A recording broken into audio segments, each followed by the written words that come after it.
Hello friends, welcome to English Tutorial by SB. I am Sravoni, your online English guide. আজকে আমরা শিখব যে কিভাবে ইম্পারেটিভ সেন্টেন্সের ভয়েস চেঞ্জ করতে হয়। এর আগেও অনেক ভয়েস চেঞ্জের ভিডিওস আমাদের চ্যানেলে আপলোডেড করা হয়েছে।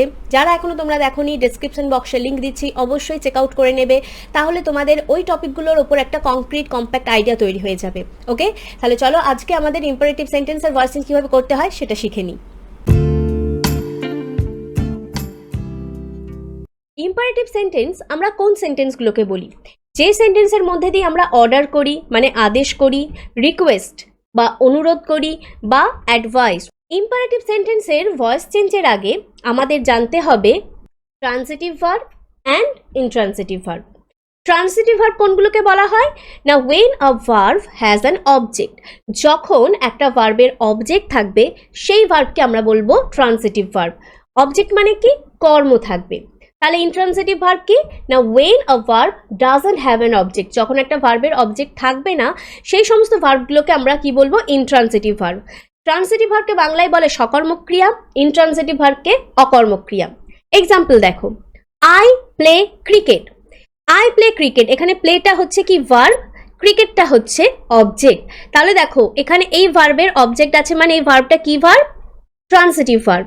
সবসময় মনে রাখবে যে ট্রান্সিটিভ ভার্বকে যদি আমরা হোয়াট বা হুম দিয়ে কোয়েশ্চেন করি, আমরা সবসময়ই অবজেক্টটাকে পাবো, মানে যে আনসারটা পাবো সেটাই হবে অবজেক্ট। যেমন এইখানে যদি আমি কোয়েশ্চেন করি আই প্লে হোয়াট, তাহলে আনসারটা কি? I play cricket. বোঝা গেল? এবার একটা ইনট্রান্সিটিভ ভার্বের উদাহরণ দেখো, গো দেয়ার। গো হচ্ছে একটা ইনট্রান্সিটিভ ভার্ব। গো, কাম এই ধরনের ভার্বের কোনো অবজেক্ট থাকে না। কিন্তু আমরা কেন জানলাম যে ট্রান্সিটিভ ভার্ব কি, ইনট্রান্সিটিভ ভার্ব কি? কারণ ইম্পারেটিভ সেন্টেন্সে যদি ট্রান্সিটিভ ভার্ব থাকে সেই সমস্ত সেন্টেন্সগুলোকে আমরা ভয়েস চেঞ্জের সময় ব্যবহার করব লেট। কি বললাম? যখন ইম্পারেটিভ সেন্টেন্সে ট্রান্সিটিভ ভার্ব থাকবে, মানে ভার্বের অবজেক্ট থাকবে, সেই সেন্টেন্সগুলোকে আমরা লেট দিয়ে ভয়েস চেঞ্জ করব। চলো দেখে নিই। প্রথমে আমরা দেখে নিই যে লেট দিয়ে আমরা যখন ভয়েস চেঞ্জ করি তার ফর্মুলাটি কি হয়, মানে পদ্ধতিটা কি হয়। লেট দিয়ে ভয়েস চেঞ্জের সময় আমরা প্রথমে লিখি লেট, তারপরে বসাই সাবজেক্ট, মানে অ্যাক্টিভ ভয়েসের অবজেক্টটা প্যাসিভে সাবজেক্ট হয়, তারপরে একটা বিইবি বসে, তারপরে ভার্বের থার্ড ফর্ম। এবং অন্যান্য অ্যাক্টিভ থেকে প্যাসিভ করার সময় আমরা যে বাই ইউ পোর্শনটা লিখি, এখানে সেটা উজ্জ থাকে, তাই এখানে আর সেটা লেখা হয় না। বোঝা গেল? তাহলে আমরা কি করি? প্রথমে লেট দিয়ে শুরু করি, তারপরে অ্যাক্টিভ ভয়েসের অবজেক্টটা প্যাসিভে সাবজেক্ট হয়, তারপরে বসাই বিইবি অ্যান্ড তারপরে ভার্বের থার্ড ফর্ম। চলো সেন্টেন্স দিয়ে আমরা বুঝে নিই। ফার্স্ট সেন্টেন্সটা কি আছে? Do it. তাহলে এখানে ভার্ব কোনটা? ডু। আর অবজেক্ট কোনটা? ইট। তাহলে আমরা শুরু করব লেট এবং ইট দিয়ে, তাই তো? তাহলে সেন্টেন্সটা কি হবে? প্রথমে আমরা বসাবো লেট, তাই তো? তারপরে আমরা বসাবো এই অবজেক্টটা, অ্যাক্টিভ ভয়েসের অবজেক্টটা প্যাসিভে সাবজেক্ট হবে ইট, তারপরে বসবে দেখো পদ্ধতি অনুযায়ী একটা বিইবি, তারপরে ডু এর থার্ড ফর্ম কি? ডু, ডিড, ডান। তাহলে লেট ইট বি ডান। দেখো কত ইজি, আনসারটা দেখো, let it be done. Next সেন্টেন্সটা দেখো, মেক দ্য বেড। এখানে মেকটা তাহলে কি? ভার্ব, আর দ্য বেডটা হচ্ছে কি? অবজেক্ট। তাহলে সেন্টেন্সটা লেট দিয়ে শুরু হবে এবং দ্য বেড তারপরে বসবে। তাহলে সেন্টেন্সটা কি হবে? Let the bed be made. কত ইজি, শুধু টেকনিকটা মনে রাখবে। আর সবসময় মনে রাখবে কি যে ট্রান্সিটিভ ভার্ব ইম্পারেটিভ সেন্টেন্সে থাকলে আমরা কি দিয়ে শুরু করব? লেট দিয়ে। পরেরটা দেখো, গিভ মি আ পেন। তাহলে এখানে অবজেক্ট কোনটা? A pen. তাহলে লেটের পর আ পেন দিয়ে শুরু হবে। দেখো, let a pen be given to me. এইবার এগুলো তো সব গেল অ্যাফার্মেটিভ সেন্টেন্স, মানে হ্যাঁ বাচক বাক্য। কিন্তু এখন যদি এখানে নেগেটিভ সেন্টেন্স আসে, মানে এই ইম্পারেটিভ সেন্টেন্সে যদি নট থাকে, সেটাকে আমরা লেট দিয়ে কিভাবে করব? দেখো, শুধু লেটের পর আমরা এখানে একটা অ্যাড করব নট, তারপরে ফর্মুলাটা ঠিক যেই রকম আছে সেই রকম বসে যাবে। শুধু লেটের পর আমরা একটা নট, মানে নেগেটিভ সেন্টেন্স যেহেতু আমরা প্যাসিভে কনভার্ট করব, শুধু একটা নট ওয়ার্ডটা ব্যবহার করব। দেখো ফার্স্ট সেন্টেন্সটা দেখো, ডোন্ট ওয়েস্ট মানি। তাহলে এখানে কি করব? লেট নট দিয়ে শুরু করব, আর অবজেক্টটা কি এখানে? মানি। তাহলে দেখো, let not money be wasted. Wasted third form কি? ওয়েস্টেড। তাহলে let not money be wasted. পরেরটা দেখো, ডোন্ট ওয়াচ ফোন। তাহলে এখানে আমরা কি দিয়ে শুরু করব?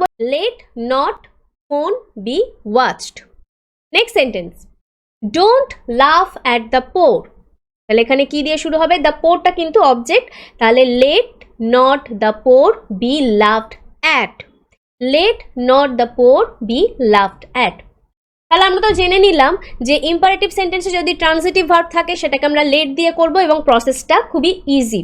কিন্তু যদি ইনট্রান্সিটিভ ভার্ব থাকে তাহলে আমরা কিভাবে করব? ইনট্রান্সিটিভ ভার্ব দিয়ে যদি ইম্পারেটিভ সেন্টেন্সদের আমাদের প্যাসিভ ভয়েসে কনভার্ট করতে হয়, আমাদেরকে সবসময় সেন্সটা দেখতে হবে, মানে সেন্টেন্সটা কি বলছে, সেন্টেন্সটা কি বোঝাচ্ছে অর্ডারে আছে, অ্যাডভাইসে আছে, না রিকোয়েস্টে আছে। দেখে নিই চলো। গো দেয়ার, যদি তোমাকে কেউ বলে গো দেয়ার, তাহলে সেটা কি সেন্স? নিশ্চয়ই অর্ডার, ওখানে যাও। তাহলে এটা একটা নিশ্চয়ই অর্ডার। তাহলে এই সমস্ত সেন্টেন্সগুলোর সেন্স বুঝে আমরা করব কিভাবে, দেখো। You are ordered to go there. You are ordered to go there. আমরা কি দিয়ে শুরু করলাম? যেহেতু অর্ডার ফর্মে আছে, অর্ডার সেন্স একটা বোঝাচ্ছে, তাই আমরা অ্যাড করলাম you are ordered to go there. Next সেন্টেন্সটা দেখো। Please come in. প্লিজ মানে কি আমরা বুঝি সেটা রিকোয়েস্ট ফর্ম, একটা রিকোয়েস্ট সেন্স আছে। তাহলে এখানে আমরা সেন্টেন্সটা এভাবে প্যাসিভে করব। You are requested to come in. You are requested to come in. ঠিক আছে, পরের সেন্টেন্সটা দেখো। Sit down quietly. তাহলে সেন্টেন্সটা কি হবে? You are advised to sit down quietly. You are advised to sit down quietly. আমরা তো দেখে নিলাম যে কিভাবে ইন্ট্রান্সিটিভ ভার্ব থাকলে সেই সমস্ত অ্যাফার্মেটিভ সেন্টেন্সকে কিভাবে প্যাসিভ আমরা কনভার্ট করব। কিন্তু যদি নেগেটিভ সেন্টেন্স থাকে, মানে নেগেটিভ ফর্মে থাকে, তখন সেই ইন্ট্রান্সিটিভ ভার্বের সেন্টেন্সগুলোকে কিভাবে আমরা কনভার্ট করব চলো দেখি। ডোন্ট টক মানে কথা বলো না। তাহলে এই সেন্টেন্সটাকে আমরা কিভাবে করব দেখো। You are ordered not to talk. প্রথমে কি করেছিলাম? ইউ আর অর্ডার্ড টু, কিন্তু এখানে যেহেতু নেগেটিভ ছিল তাই আমরা কি করলাম? You are ordered not to talk. বোঝা গেল? পরের সেন্টেন্সটা দেখো।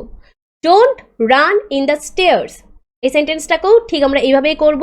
You are advised not to run in the stairs. I hope you have loved this video.